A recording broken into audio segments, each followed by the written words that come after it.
Hello and welcome to this week's podcast episode where I'm going to share with you the 3 major things you can no longer take for granted in this political, financial climate in your holistic business. Hello, my name is Supriya Roy, and if this is the first time you're tuning in to the Holistic Business and Life Mastery podcast show, a wholehearted welcome to our community.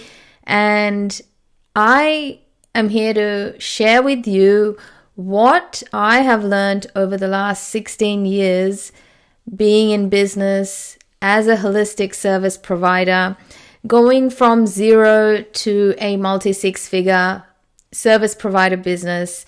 And now I'm focusing on helping others just like my beginner self to scale faster and become a successful, thriving, holistic business. Why, you ask? It's because holistic services deserve much more recognition, wouldn't you agree? Because of the way the world is moving, there is a much bigger need for holistic service providers to treat their vocation with more respect, love, and value, so that the rest of the world can also benefit from your passion, your gifts, and your journey. And more people, whether they are entrepreneurs, whether they're corporations, or they are general people, wouldn't you agree that the world would be a much better place if they valued their health and well-being, wellness overall, and worked on preventing what ends up becoming one of their biggest challenges in life, no matter what they're pursuing. So enough said about that, because I can go on and on about this. This is why I've been in this industry for such a long time. But one of my biggest passions right now is to get behind those of you that have fresh new energy to start a business or to run your business and take your business to the next level. And as I was chatting to a colleague of mine, we were just brainstorming about what is the actual needs that we have right now. Is it that we are having difficulty generating more clients, meaning more inquiries? Or is it that we are having difficulty converting those inquiries into paying clients? And if that's the problem, then is there also a problem with product creation that might not be matching the inquiries you're getting? So much of your expertise may have been gained from your college or your uni or your place of education. Professional development will continue for the lifespan of your journey as an expert and professional, right? So your skills will develop based on your education, but most of your skills will be undeveloped until you have paying clients.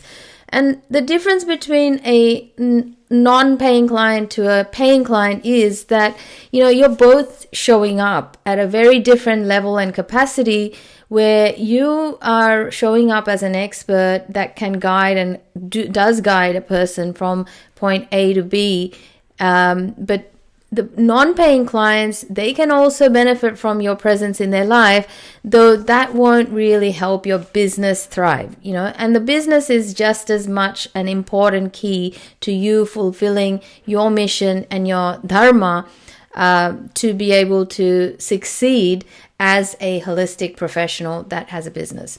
So that's what we were talking about. And, you may be listening to this and going, well, I need help with all 3 of those, much like I used to, and many other beginner holistic professionals. They don't start off with a lead generation, or also known as inquiry generation strategy.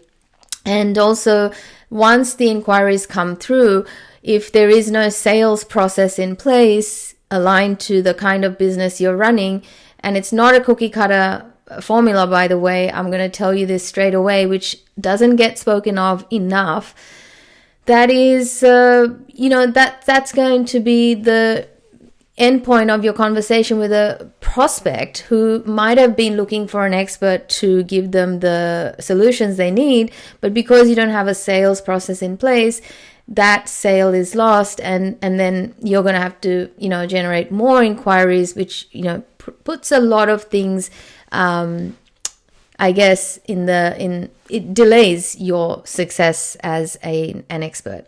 So again, conversion strategies, and then you've got your delivery. A lot of the problems rise when you don't have the product or program that helps you feel like, yeah, now I'm actually solving a problem rather than just selling a service. Like an example is, at the beginning I was selling yoga classes, right? Yes, I was selling a membership, but that's not really a product. It's just a service, right? And that's just a pricing structure. A product is different. Product is that it shows a person where they start to where they end up and how they do that. And so maybe you don't have that, and that's why a lot of the beginning things are not happening. You're not being able to clearly state how it is that you help people.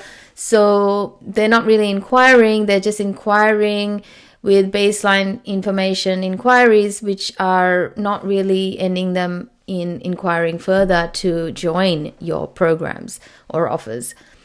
Anyway, so those are the three kind of problems that we help solve here at the Holistic Business Mastery programs. And what we were talking about is, this time that we're going through as well. More and more people are looking for a second source of income because worldwide, globally, it is a known fact that living costs have gone up. Your service providers, the people that you use, you also might be noticing that they're increasing maybe by $1, right? But that $1 per customer is giving them a lot more, than just making it look like just $1 increase, right? So pricing is increasing for everybody. I'm wanting to know, are you increasing your prices as well? Our prices will go up in October. And what I was also contemplating is, who are you listening to? How are you actually going to implement this? And how are you going to communicate this? Because many of our existing clients, they have a system in place where they're constantly in touch with their current customers, and they're constantly informing their network and their communities of what moves they're about to make way ahead of time.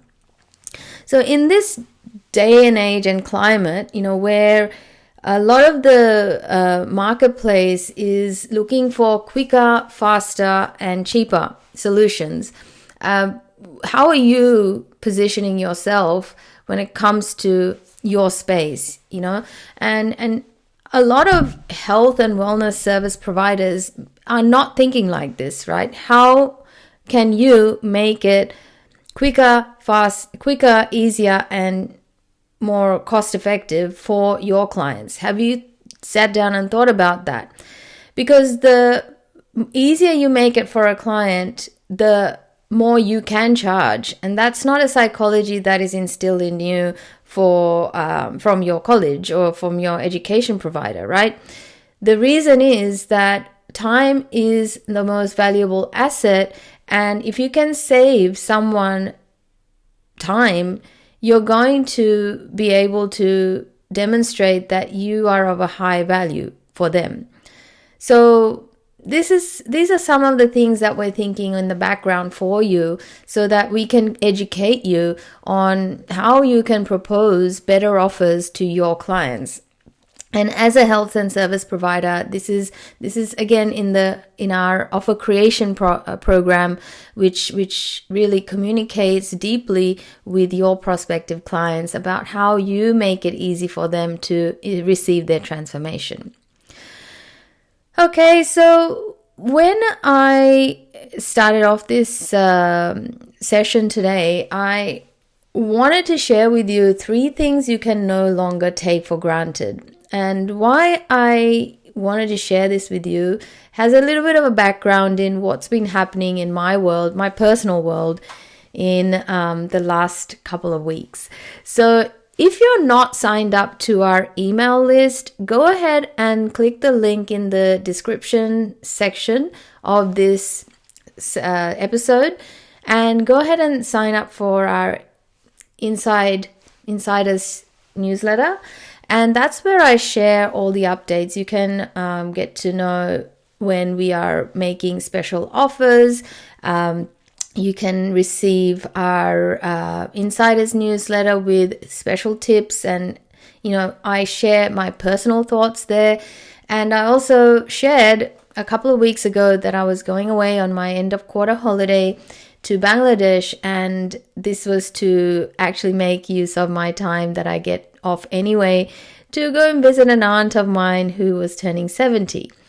So I went, and I ended up getting stuck in Bangladesh because, I don't know if you've been watching the news, there's been some protesting going on, and the government didn't really respond with the due respect, and there was a lot of commotion, and that ended up in a lot of bloodshed, the country going into lockdown, curfews, and internet ban.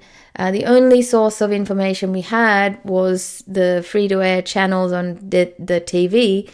And honestly, it was just full of more chaos in the world. So something like, Trump getting shot in his ear, and also what's happening locally over there. And a lot of the days were spent taking it a day at a time. Now, can you imagine? And you may or may not, many of my audience members are of an ethnic background. Most of you are not from the West. And those of you that are from the West, here is something, right, that you may be watching on TV, that the local people there, it's a mixed bag of people, people that are in the higher socioeconomic state, and then there's the middle class, and then the lower class. In the East, the lower class people, we're talking about low income people, they are eating and they're earning their money day to day, and they're living day to day. And so when the country goes into lockdown, here in the West, you may remember from COVID, we were paid to stay at home, right? But the government actually gave you, an allowance to stay at home. There were so many provisions provided to us. Over there, we can say 70% people were actually not being able to make an income to go and get food for their families. So those people that didn't have anything as a backup, well, they didn't have any, excess saved up.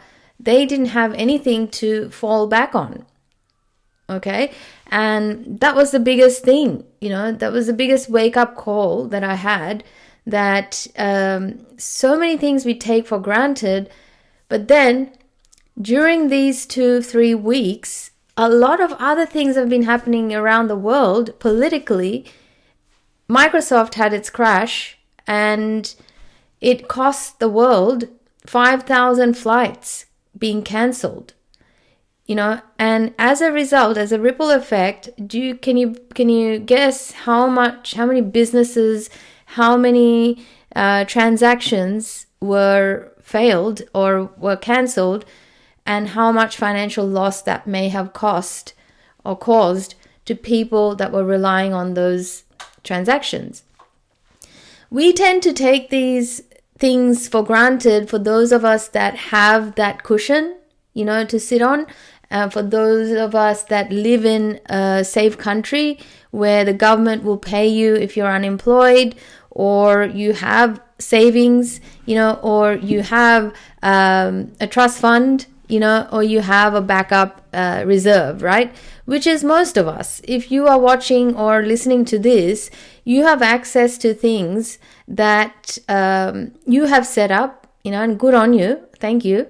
And this is the way we adults get to operate. We get to operate, but then it is not the way for many around the world.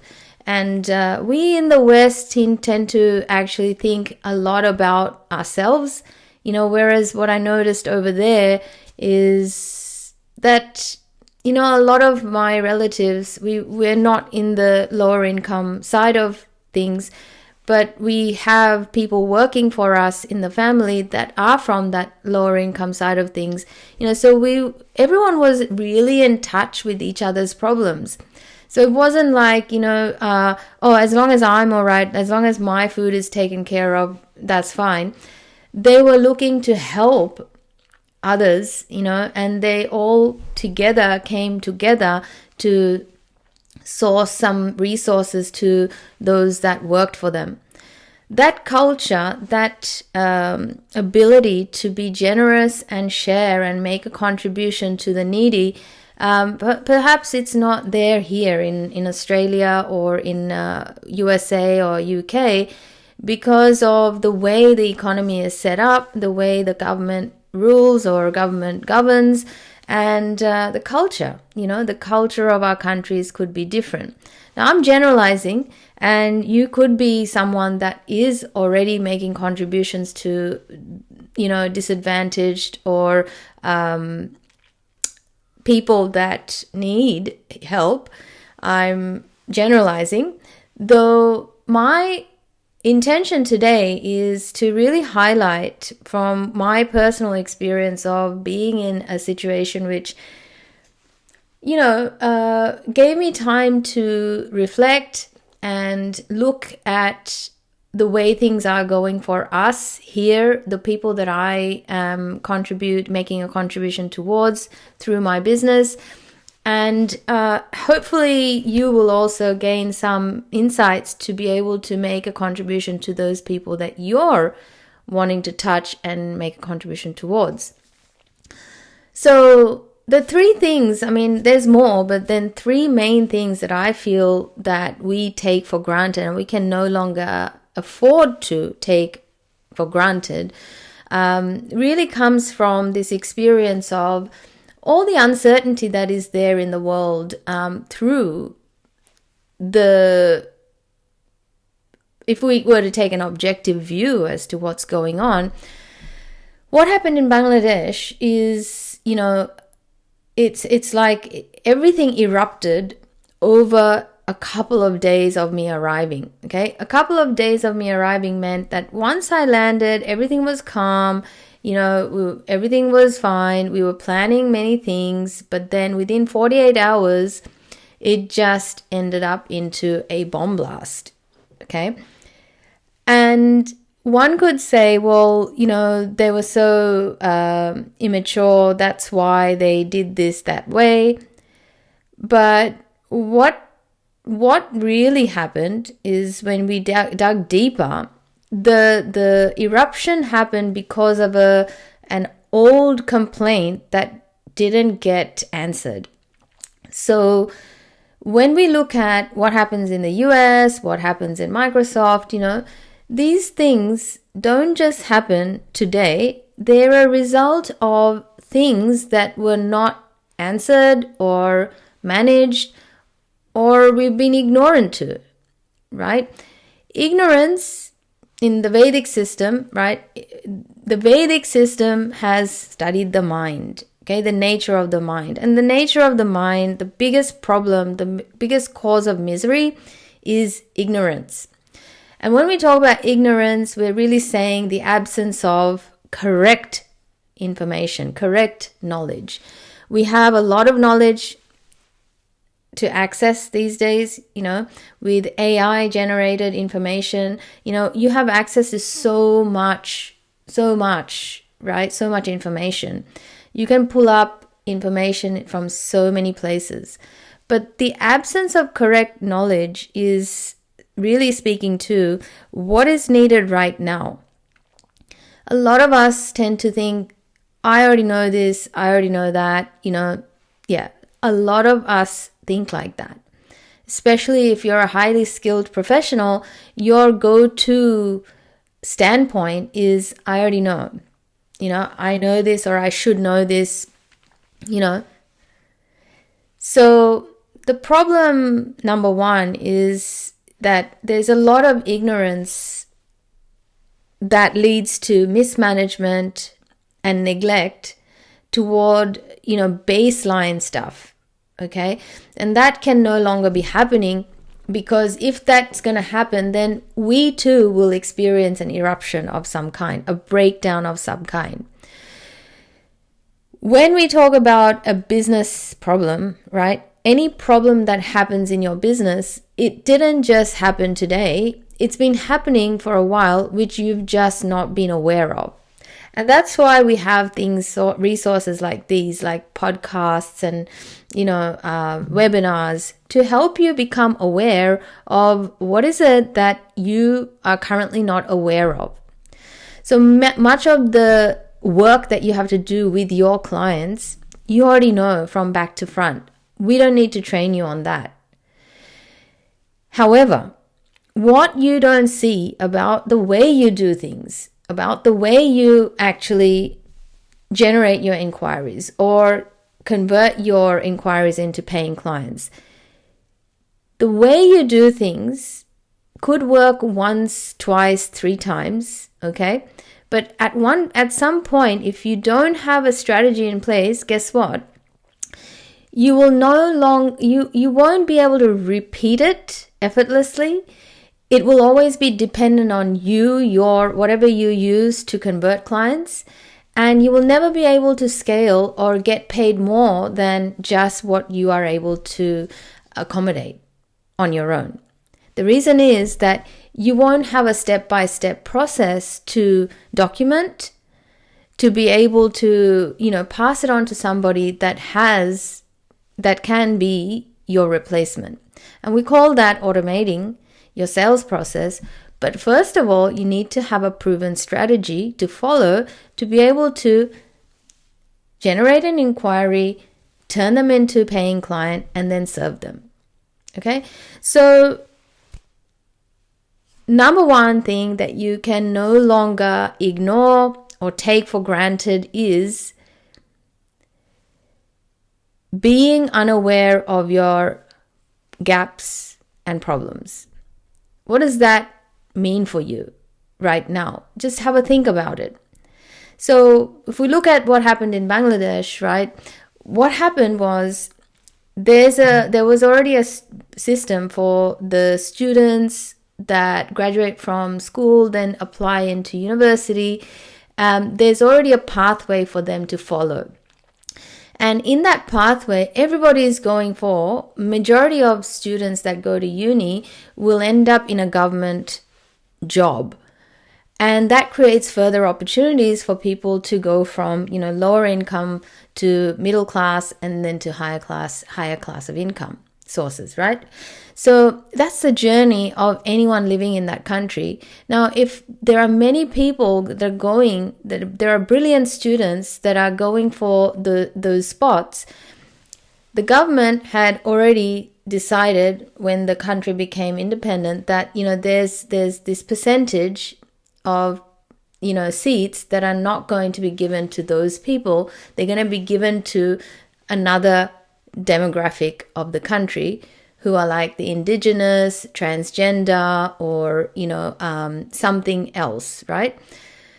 But it's been years, it's been more than 30 years that the students have been waiting for a review, and they had already put in an appeal for this review to happen so that the seats could become more available for students that were wanting seats on their own merits.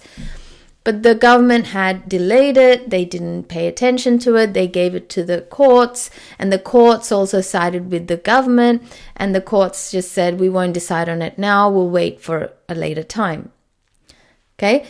Ignorance there is they didn't they didn't really see that this policy, this provision had not been reviewed for 30 years, and that there's been an anger brewing, and there's been frustration brewing among so many lower income people that, at the end, what happened was, once they asked one final time, the government just said, oh, it's up to the court, we can't do anything. Well, guess what? That's when they shut the city down and they started protesting, and the government was forced then to go, okay, well, we'll speed this decision up. See you in a few days. They could have done this a long time ago. Anyway, during this time, bombings happened, and the students didn't do this. The opposition came in and started sabotaging the whole thing for the government. So now the government looked like the bad people to the students. The students got shot by the military, and it's just spiraled into something much bigger than it had to be. Had they dealt with what they didn't know, right, a lot earlier, had they become aware of their risks that are, getting ready to be dealt with, they just let the risk be there. Okay, so what are some of the risks in your business? Do you know of them? So many of us, we just do a risk assessment at the beginning of our journey, and then we just leave it. We just think, okay, the risks that are in my business are, in the premises. There's no risks with that. I'm never going to spill anything. I'm not going to let any wires hang around. That's a physical risk, but what about your business risk? Like, what are some of the risks in your business? Some of the risks, let me give you an example, right? Some of the risks associated with your business dying is you not getting any inquiries, you not marketing yourself to the right people and becoming visible to be able to get those inquiries, you not having a sales process to turn inquiries into paying customers, you not knowing what to do with people that say no, that could later become your customer. Lots of you are in my environment listening to this podcast or watching this podcast. You've been watching me for a while. You've been listening to me for a while. But you're here, right? It's okay if you have not felt the need to sign up. It's probably not your time yet. You're probably working on things. There will be a time when you'll be ready to sign up and you'll go for it. So, right? But right now, you could be unaware of some of the risks in your business that you have no idea about. And that's why we offer a free, risk-free, meaning you don't have to put down any money, you don't have to commit to anything, there is nothing on for sale, but we are helping you become aware of your risks through a free coaching session. And if you want to sign up for that, if you want to take advantage of that, go ahead and click the link in the description section below. It's in the show notes. It's called a risk-free coaching session. Why? Because I want you to come into my environment at no cost, but I want you to become aware of your risks. If you don't know them, you won't be able to address them. And soon enough, you'll have a bomb go off. Okay, so that's number one. Number one is become aware of what you are unaware of. Many of us, we're very intellectually driven, and your intellect is just doing what you're giving it to do, right? You know what you know. You may know what you don't know, but do you really know what you don't know? Sometimes you're doing so many things all at the same time. You need to sit down and spend focused time to just become aware of, hey, do I know what I need to know about how my business is doing? So metrics, and we help you actually assess what's working, what doesn't work, and what are some of the risks that you need to really address straight away at no cost. Okay? Let's look at number 2 thing that you cannot overlook or be ignorant to anymore, and take for granted that you will, be okay. So you as a person, you have a finite, limited access to energy. What we call passion is, stoked with validation from your peers, your mentors, your coaches, and also your environment in your business. The more people you can help, the more passionate you will become. I believe I've lasted this long. I don't even say I lasted. I made a decision to go all the way. And I always somehow knew within myself that all the way doesn't mean I'm going for a doctorate or I'm going for becoming the best in the world. All the way to me means I've picked this lane, I will stay here, and I'm going to the end based on what transformations I make for myself.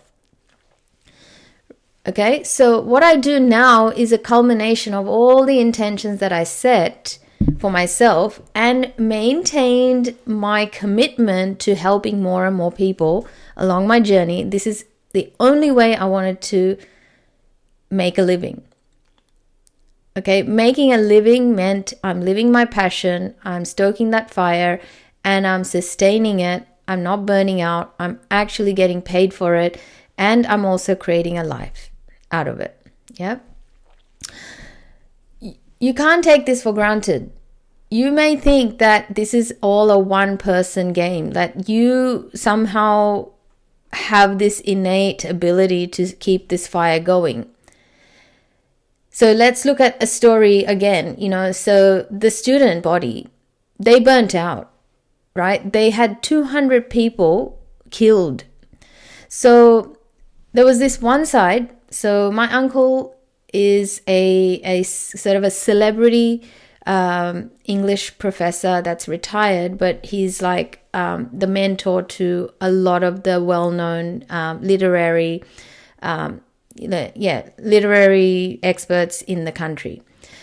And his passion came alive for how the students are feeling at that time, during this commotion. Whereas my aunt, she's also an educator, retired, and she's like, well, don't these students have any responsibility to their parents? How could they go out and go put themselves out there and get shot and killed? They should have thought about not going out there and, getting shot. They have a responsibility, yes, to their student life and body, but they also have a responsibility to their parents and their family. How could they? I was just listening and I'm just thinking, well, yeah, there's this passion toward the vision of the protest. The purpose of the protest was to go and get those seats available so that there was some meaning to studying, putting in the hard yards to be able to get a seat and get the better education to go get that job, right? Yes, that's a very meaningful pursuit. Same thing in business. But you've got to look at how you're doing it. How you're doing it has everything to do with how successful you will become. If you're doing it without looking at what are some of the repercussions on you, I'm not saying don't do it. All I'm saying is that passion has to be challenged to do the right things at the right time, right? This thing that broke out in a very, haphazard way. The whole country, if you know any Bangladeshis in your Facebook database, you'll see most of them have their profile red. Profile pictures are red because they are, the country is mourning the loss that they experienced through the military coming in and shooting just to bring back some stability. Why? Because nobody was listening to each other. And the country actually brings the military in. well, they've got this process in place. Like when they see the government's not ruling properly and the people aren't listening, the military comes in and everybody's scared of the military. When I was there were literally tanks on the main road, keeping the main road empty. I was like, where the, I can't believe I'm here. But again, this was unexpected, but this is the way things ended up being. Well, death happens, of course, there are things that are going to be improved through it, but do we really need death to be the catalyst for these changes that could just happen from a little bit of investment in things that you're not used to be able to, make those higher quality decisions and learn how to be a successful, more effective business leader. Your business needs you to be a leader, and a leader leads from behind, right? So leads with strategies and a vision that guides them. And what I'm trying to say here is your passion is finite. It's actually dependent on what you get back.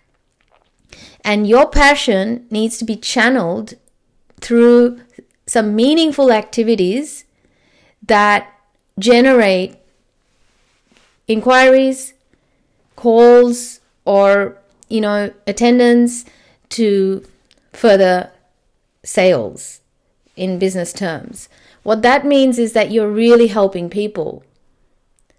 Right? And that's validation for you. Then you get feedback, then you get reviews, then you get the reputation. A brand takes a long time to build. Okay? And what I want you to take away from point number 2 is you have finite energy. You cannot take your energy for granted. Your passion, it cannot be the source of everything you do. You've got to have strategies in place on how to choose the right activities for you to do to be able to manifest the dream that you have for your business and your clients. You cannot take yourself for granted. Number 3 is, where are you at when it comes to knowing how far you're going to go? Okay, I'm talking about boundaries. I'm talking about problem solving. I'm talking about dealing with, person saying no, not yet. What are your terms and conditions? How far are you willing to go to be the best at what you do? So, why I think you cannot take this for granted. The reason is the lack of clarity of not knowing, right? Of where is your boundary? Where is your line that you won't cross?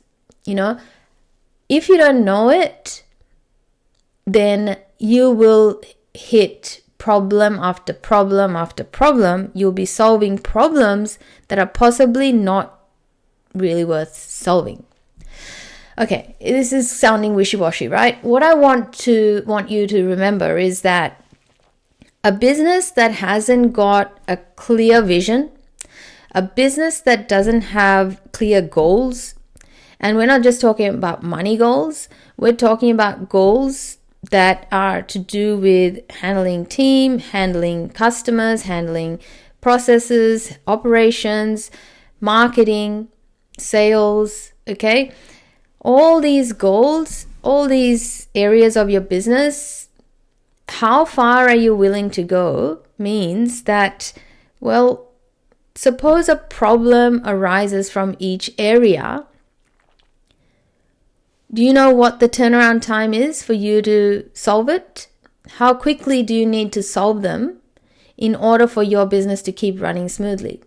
Many of you may not think like this. But what I realized along my journey of running a business is that I realized first, this is a very, very common problem in many solopreneur journeys. And that is, like, if you're sick, you may not have someone to replace you, right? That's an operations problem. So what happens is your delivery is now set back, and now you may incur a cost that is financial, and then that might have a performance, it will have an impact on your bottom line, and possibly in your momentum, in your reputation. This is all connected, right? Every part of your business is connected, interconnected, dependent almost. But how far are you willing to go in order to sort of solve a problem? How quickly do you need to solve these problems? And what I mean by this is, what is your turnaround time? And how do you deliver on that turnaround time? Okay, so an example of this is, the government in Bangladesh just let it go. Like, every day they kept saying, we're turning the internet back on. And every day we were waiting, and they're like, well, it'll be done tonight, right? And it didn't. And, you can imagine being locked down, internet ban, no phone calls were going through, no access to go outside for fresh air. It was really, really frustrating not being able to connect or do anything. Okay. Of course, yes, we could spend time with each other, but you can imagine in such a space, in such a climate, that is something that you've got to think about, especially as business owners, right? So there was a lot of companies that went into loss during this time because, Bangladesh, India, China, all of these countries, they are outsourced by the first world countries for their services, right? Because of no internet, billions were lost. $1 billion worth of work was lost. Okay, whose fault is it? It's Bangladesh government's fault. The reason is they were trying to do thought control, and as a result, and they wouldn't give you a turnaround time. They weren't telling anyone anything, right? And they were just continuing to delay. And by the way, I still haven't caught up with my relatives because they still don't have continuous flow of internet. So it's been nearly 3 weeks now, and it's, to me, this is disgusting. Okay. We can't just think about ourselves, right? And a small business is like a small government, right? You have governance, and you need to have limits in place. You need to have turnaround times in place. You need to have boundaries or internal measures of success in place. If you take this for granted, like, oh yeah, I just hand it over to IT and they'll take as long as they want. Oh, this problem can't be solved. Then you need a backup plan for your business to continue going. It's not good enough to say, oh, well, I am not an IT expert and therefore I can't do this task that is going to produce a result that, fulfills every other task or every other metric in my business. Right? It's something that you have to really take on if you're going to succeed being a business owner. Yes, so start with, well, if you're not going to be able to work, who is? How are you going to make up for that? Okay, what are some of the terms and conditions that you're going to put in place for yourself, for your customers, so that you are doing more than just rescheduling. You are actually making sure the income is not lost, and you're making sure that productivity is not lost.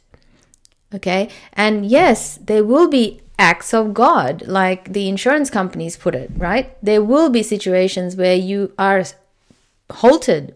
So you've got to plan for those times as well, because insurance companies don't cover you for that. You are your own insurance policy. Got it? So these are the three things, these are the three takeaways that I took away pretty much from my personal experience with that trip that I just took. I'm practicing every day yoga, stretching, walking, shaking things off my body. Being in a container, intense container like that for 10 days, you find ways to get through it. But then, there's a time where you spend defrosting, releasing, processing. So that's why you didn't get a podcast episode last week. Now I'm back, and here is the, outcome. So lessons have been learned. These are the three things you cannot take for granted. You've got to know what you don't know. You've got to have a strategy in place, right? And you've got to make sure that you know your turnaround time, or you have a plan in place for when things don't go right. These three things are going to help you stay recession-proof, lockdown-proof, government failure-proof, systems failure-proof, okay? And your own failure-proof. You cannot take yourself for granted. You cannot take systems for granted. You cannot take your company for granted.